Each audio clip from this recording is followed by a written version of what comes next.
दोस्तों नमस्कार, मैं हूं सुमन कुमार। आप देख रहे हैं मंथन भारत। दोस्तों आज बात राजनीति के उस शॉर्टकट की जिसे दिल्ली का आलाकमान मास्टर स्ट्रोक कहता है, लेकिन जमीन पर वो राज्यों के लिए सिरदर्द और सुशासन का संन्यास साबित हो चुका है।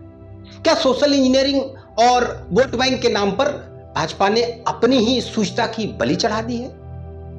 आज मंथन भारत पर हम सिर्फ मध्य प्रदेश के एक बड़े जमीन घोटाले का कच्चा चिट्ठा नहीं खोलेंगे, बल्कि उस राजनीतिक पैरासूट संस्कृति और रिमोट कंट्रोल सिंडिकेट का भी पोस्टमार्टम करेंगे, जिसने भाजपा के वैचारिक चाल चरित्र को एकदम बदल कर रख दिया है। आज मध्य प्रदेश से लेकर बिहार, महाराष्ट्र और राजस्थान तक इस पर्ची सिस्टम की परतें उधेड़ेंगे। शुरुआत देश के दिल मध्य प्रदेश से करते हैं, जहां 18 साल तक शिवराज सिंह चौहान मुख्यमंत्री रहे, लेकिन विपक्ष उनके खिलाफ एक भी पारिवारिक भ्रष्टाचार का आरोप लगाने को तरस गया था। लेकिन आलाकमान के नए हीरे यानी मुख्यमंत्री मोहन यादव के आते ही महज कुछ ही समय के भीतर उनके परिवार का पूरा कच्चा चिट्ठा देश के सामने आ गया। मध्य प्रदेश के मुख्य विपक्षी दल कांग्रेस ने ऑन रिकॉर्ड बाकायदा दस्तावेज जारी करके मुख्यमंत्री मोहन यादव के परिवार पर जो जमीन घोटाला करने के आरोप लगाए हैं, उसके आंकड़े रोंगटे खड़े कर देने वाले हैं। दोस्तों सरकारी और पारिवारिक दस्तावेजों की गवाही देखिए।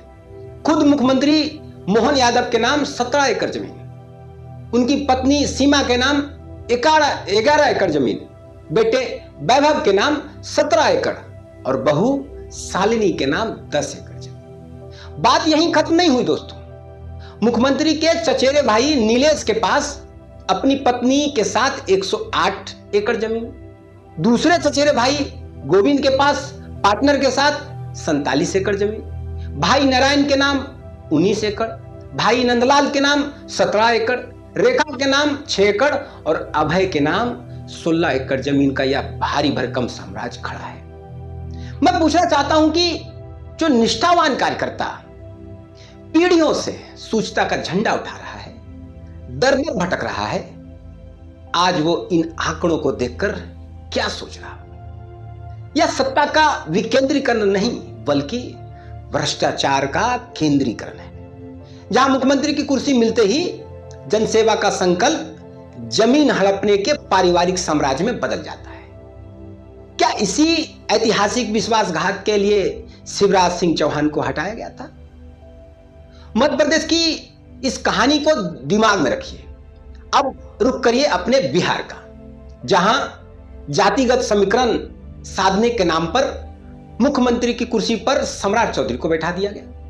तर्क दिया गया कि ओबीसी समीकरण साधना है, लेकिन सवाल यह है कि क्या बिहार की जातिगत जनगणना में महज 4.21% आबादी रखने वाले कोयरी यानी कुशवाहा समाज के भीतर भाजपा कोई एक भी साफ सुथरा बेदाग और स्थापित चेहरा नहीं मिला, जो एक दागी और विवादित छवि के व्यक्ति को इतनी बड़ी कमान सौंप दी गई?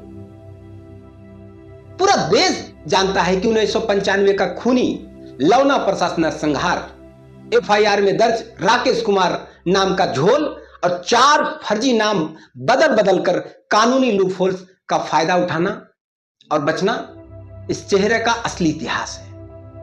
न्यायालय की नजर में भले ही तकनीकी आधारों पर राहत मिल गई हो, लेकिन जनता की अदालत में इसे बरी होना नहीं, बल्कि सत्ता और प्रभाव के रसूख से बच निकलना कहा जाता है।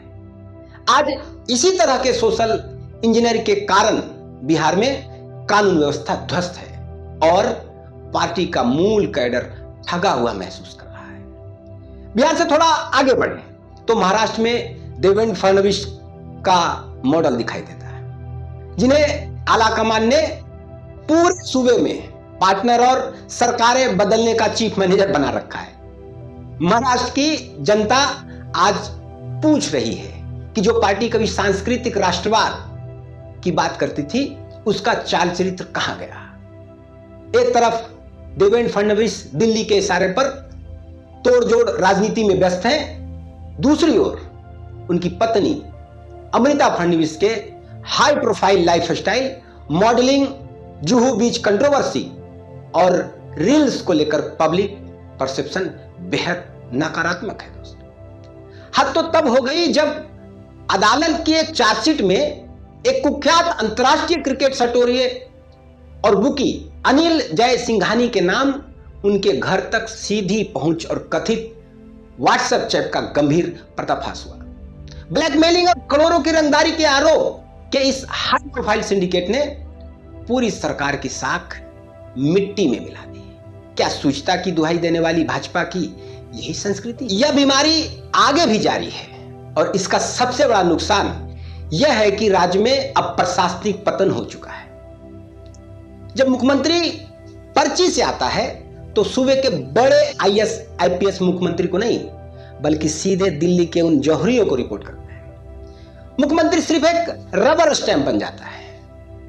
राजस्थान की कहानी इसका सबसे बड़ा उदाहरण है, जहां मौजूदा मुख्यमंत्री भजनलाल शर्मा पूरी तरह बेअसर है और प्रशासनिक रूप से चमनलाल साबित हो रहे हैं। किसी को समझ नहीं आ रहा कि वो क्या काम कर रहे हैं। पूरी प्रशासनिक व्यवस्था और ब्यूरोक्रेसी ठप पड़ी है क्योंकि सरकार सिर्फ दिल्ली की पर्ची और इशारे पर चलती है और उसी का इंतजार कर रही है। यही हाल त्रिपुरा, छत्तीसगढ़ और उड़ीसा का है, जहां बंद लिफाफे से नाम निकालकर भेजे गए इन मुख्यमंत्रियों के राज में अंदर खाने सिर्फ सिंडिकेट राज चल रहा है। पश्चिम बंगाल में श्यामा प्रसाद मुखर्जी की धरती पर भाजपा को अपना कोई मूल नेता नहीं मिला। वहां भी पूरी पार्टी तृणमूल कांग्रेस से आए इंपोर्टेड चेहरों के भरोसे चल रही है। अब जरा इस अंधकार और पर्ची संस्कृति के बीच उत्तर प्रदेश के मुख्यमंत्री योगी आदित्यनाथ के मॉडल को देखिए। 9 साल से देश के सबसे बड़े सूबे के मुख्यमंत्री रहने के बाद भी योगी आदित्यनाथ का परिवार आज भी उत्तराखंड के एक छोटे से गांव में निम्न मध्यम वर्ग की तरह बेहद सादगी से रहने को मजबूर है। सैकड़ों जमीन और आलीशान साम्राज्य तो बहुत दूर की बात है। योगी जी ने आज तक अपने परिवार या अपने लिए एक नया मकान तक नहीं बनाया। यही वजह है दोस्तों कि एक तरफ व्यक्तिगत सूचिता और अपनी शर्तों पर राज करने की प्रशासनिक धमक का यह योगी बेंचमार्क खड़ा है और दूसरी तरफ आला कमान के पर्ची वाले रीढ़ विहीन चेहरे।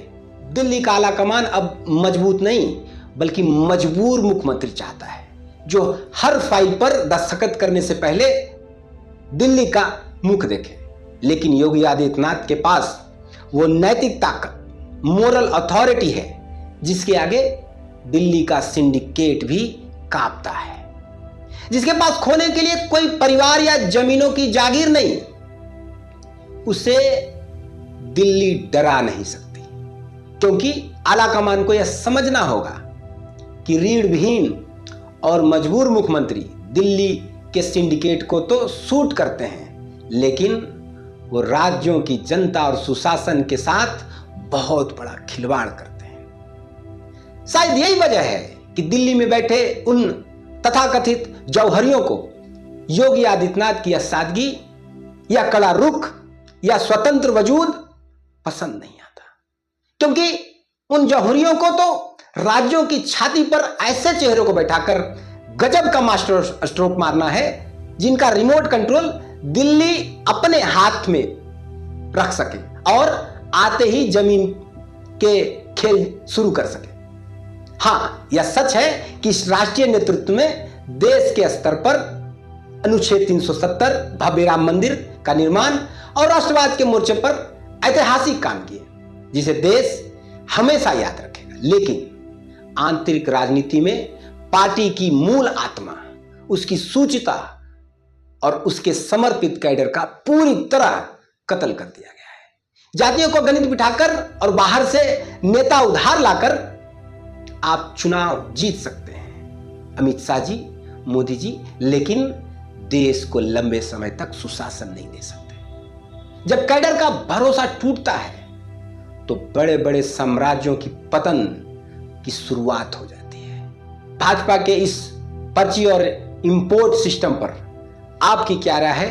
अपनी राय नीचे कमेंट बॉक्स में जरूर दें। और अगर ये पूरा विश्लेषण आपको अच्छा लगा हो तो ज़्यादा से ज़्यादा लोगों तक इसको शेयर करें, चैनल को सब्सक्राइब करें, लाइक करें और देखते रहें मंथन भारत। नमस्कार।